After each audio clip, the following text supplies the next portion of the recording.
Bizde сабагыбыз көптөн бери уланбай калгандыгына байланыштуу өткөндө бир маселе козголунган. Ушул маселенин аркасында адамдардын арасында ар кандай сөздөр жүрөт, кээ бирлер мага жооп беретинде айтылган.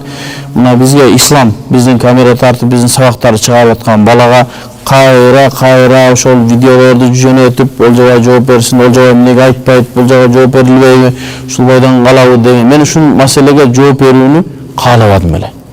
Себеби ушул алакандай болгон Кыргызстаныбызда устаздар бири-бири менен кайым айтышып, бири-бирине жооп бергенди жакшы көрбөйт элем.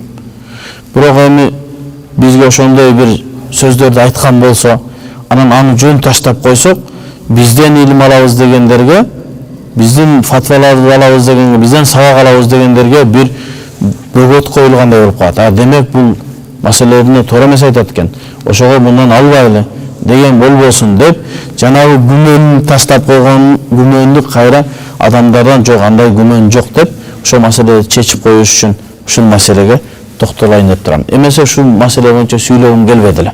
Этибарга да алган жок элем ошол сөздөрдү. Бул маселе зина карызбы, карыз эмеспи деген маселе. Бул айтылган сөздү мен бир мезгилде айттым, ошо зина карыз деген сөз бир аз шариаттын эрежелерине түшпөйт, Ханафи мазхабтын эрежелерине түшпөйт. Бирок эми билбейм, кээ бир алымдар айткан экен, аны мен уккан эмес экенмин. Мага бул суроонун туулуу, жаралуу немесин кошо айтып кетейин. Мага тынбастан азыр мына номерге тынбай суроолор келет. Ошол жерге бир кыздан мага суроо келди. 18 жашта экен. Ата энеси өтүп кеткен экен. Анан агасы бар экен, агасы кечке зина кылат экен, ушундай баягы туура эмес жолдо жүрөт экен. Жанагы видеолорду кээ бир устаздар ушундай бир сөздөрдөн угуп калыптыр дагы. Зина бул карыз. Аны кызы же карындашы же апасы төлөйт. Бул дүйнөдө төлөйт. Ошон үчүн жанагы зинадан, жанагы никесиз жакындык кылуудан сактангыла деп коркутуу иретинде айтылган сөз экен. Аны уккандагы анан ал кыз айтты. Мен деди 18 жаштамын деди. Менин агамын зина кылып жүргөндүгү ачык дейт. Мен жолуктамын дейт. Агама айттым, эч кандай менден пайда чыккан жок. Эми ушундай деп угуп калдым, мен агамдын карызын төлөөгө дайын эмесмин деди. Эмне себептен агам барып зина кылат, мен аны төлөшүм керек. Мен төлөгөндөн көрө, эгерде шариатта уруксат боло турган болсо, мен өзүмө кол салайын, мен таза бойдон Аллах Тааланын астына баргым келет. Мен эгерде төлөшү анык боло турган болсо, мен төлөгөнгө дайын эмесмин деди.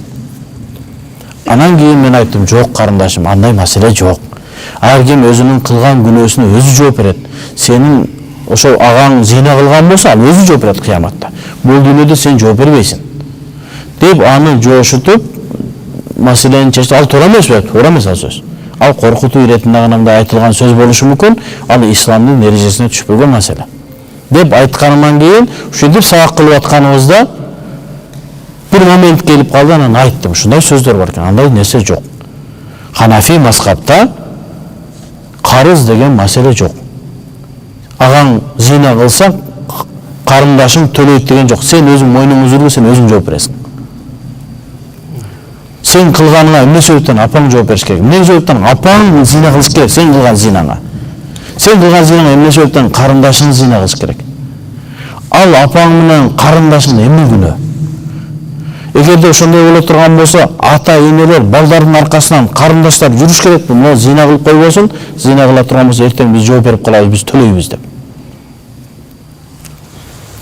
Анан ушундай сөз чыгып, ушундай айтып койгондон кийин, анан биздин бир шейхтер, алламалар, анан кийин ушундай сөз айтылыптыр, бул туура эмес. Ханафи мазхабта бул зина карыз эмес дегенде айтылыптыр. Бул мазхабка кармалынбайт. Бардык мазхабта зина арам. Эй мусулман, мен зина арамбы, адалбы деген маселени айтып аткан жокмун ал жерде. Ал Куран менен, ижма менен бүтүн алымдар зинаны карыз деп билген. Аны кичинекей эми намаз окуган, окубаган адам деле билет.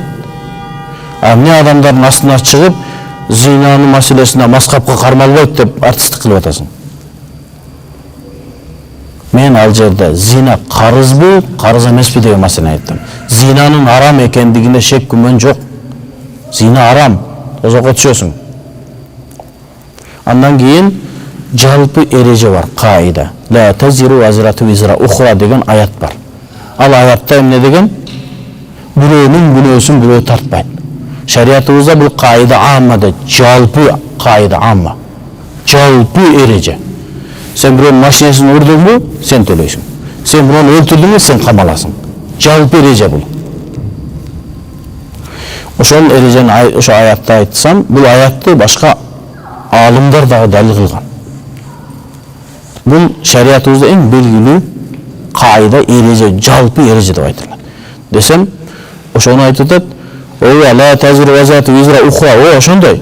Бирок илля зина, зинадан башкасы дейт. Ай зинаны төлөйсүң, башкасын төлөбөйсүң дейт.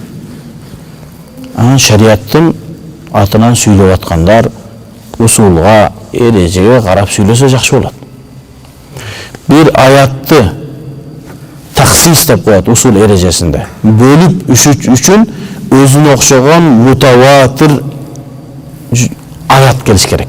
Ла тазиру вазрату визра ухра илля зина деп башка жакта келиш керек, таксис кылыш үчүн. Же болбосо хадис мутаватир келиш керек. Эч бир шек күмөнсүз. Пайгамбар саллаллаху алейхи ва салlam айткан: "Ла тазиру вазрату визра ухра илля зина". Зина гана төлөнбөйт, калганы төлөнөт деген. Эгерде хабарул ахад дейт, андан төмөнүрөөк даражада бир хадис келсе, ал сахих болсо дагы, сахих хадисте айтылса, "Ла тазиру вазрату визра ухра илля зина". Бирөөнүн айыбын бирөө төлөбөйт, бирок зинаны гана төлөйт десе дагы албайбыз. Аяттын даражасы бийик болгондуктан. Аят келбесе таксис кылган, хадис келбесе таксис кылган мутаватир хадис, машхур хадис келбесе, айнанайын сахих хадис дагы жок болсо, өзүнүн ою менен таксис кылып атат. Таксисун бир-рай. Муну муътазилада кылган эмес мындай нерсе. Sen ayatты өзүңдүн оюң менен таксис кылып атасың. Бул өтө коркунучтуу нерсе. Мен ойлоп калдым, ошол адам мен билбеген бир жерден көрүп калган окшойт ушун. Тафсирлерди карап чыктым, усулдарды карап чыктым. Бир инсан айткан эмес антип. Зина гана карыз болуп, калганы карыз эмес деген. Жок андай нерсе. Анан адамдардын арасында ушинтип бүлүк салып, анан экиге бөлүп, анан мындай болду, тиги жооп берди. Мындай жакшы эмес. Сүйлөсөк, илимдин эрежеси менен сүйлөйлү. Болбосо, мындай жөн эле элдин астына артисттик кылбаш керек. Эми жанагы айтып, эгерде карыз боло турган болсо, зина кылган адамдын тооба кылышы шарт болбой калат. Тооба кылбай коет. Карындашы төлөдү, болду, кечирилди. Карызын төлөп койсоң болду да. Мен сизден карыз болсом, мен карындашыбызга акчаны берип койсом, менден сурайсыз кайра? Сурайсыз да болду. Демек, сиз барып айтышыңыз да шарт эмес. Бирөө зина кылса, аялы карындашы апасы төлөсө, ал тооба кылыш шарт болбой калат. Шарият ушундайбы? Андай эмес. Экинчиси, жанагы кыз карызын төлөп берип атпайбы? Зина кылганды. Карызды төлөсө сооп болобу? Анда ал зина кылгандыгы үчүн карындашы сооп кое бериш керек болуп калат. Сен карызды төлөп атат, агасынын карызын төлөп атат. Карыз төлөсөң ойбу? Карызды төлөгөндөн кийин болду. Кыз дагы, тиги дагы кыяматта жооп бербеш керек. Эмнеге? Себеби бул зина кылды эле, карындашы төлөдү, сооп койгонду, кыяматка барганда эч ким суралбашы керек. Агасы да суралбаш керек, карындашы да суралбаш керек. Туура эмес жака кетсең, мынтип туура эмес маселелер чыгат аркасынан. Элге миңденбе кыйшык отурдум дейт го, ошо. Кыйшык отурсаң, кыйшык маселе чыгат бул жактан. Ошон үчүн маселе айтсак, эмне кылышыбыз керек? Бир эреженин негизинде адамдарга орлук кылбастан, ушинтип айтсак, иншалла жакшы болот. Дагы башка бир маселелер бар, алардын жөнүндө дагы мынтип сурайбыз. Анан дагы айтышат, сен де ушул маселең менен адамдардын зина кылганына жол ачып атасың дейт. Эй мусулман бир туугандарым, зина карыз эмес деген нерсе, зина кыла бер деген эмес да. Зинанын арам экендиги Куран, хадисте белгилүү го. Зина карыз эмес деген нерсе, апаң менен карындашың төлөбөт, сен зина кылба, өзүң төлөйсүң. но апаң карындаштарыңды дагы неудобный положенияга калтырба деген сөз. Чубак ажы жаңы келгенде тамеки чексе дарат сынабы сынбайбы десе, чубак ажы эрежеге салып дарат сынбайт. Чубак, сен тамеки чеккенге уруксат берип атасың го, кандай бу? Тамеки чеккенге уруксат берген жокмун. Дарат сынбайт. Тамеки өзү макрух тахрими. Бирок дарат сынбайт. Ушуну ушинтип айтып коер керек, дарат сынат деп айтып коер керек тамеки чеккенди. Жок, китепте, шариатта андай жок боло турган соң эмнеге айтам аны? Анан кийин дагы тажатканда анда тажатышкан да элдерчи. Анан айтты, аттын богун, эшектин богун чексең деле дарат сынбайт. Бирок кылганың арам. Ал деген нерсе эрежеге салып атабыз да. Ал деген нерсе зина карыз эмес деген, зина кыла берсин деген маселе эмес. Тамеки чексе дарат сынбайт деген, тамеки чеге берсин деген маселе эмес дегендей. Ошого маселелерди эреженин негизинде, Ханафи мазхабтын негизинде сүйлөсөк, адамдарга да оор келбейт, анан кийин маселе дагы жеңилирээк болот. Эми коркутуу иретинде айтылган болушу мүмкүн, мурда чоң устаз айткан экен. Коркутуу иретинде айтылган болсо макул. Коркутуу иретинде айтсаң макул. Бирок ошондой да коркутуу иретинде айтылганда жок дегенде бир алсыз хадис болушу керек. Алсыз хадис. Зина карыз деген жалган хадис. Мавду хадис, коюлунган хадис.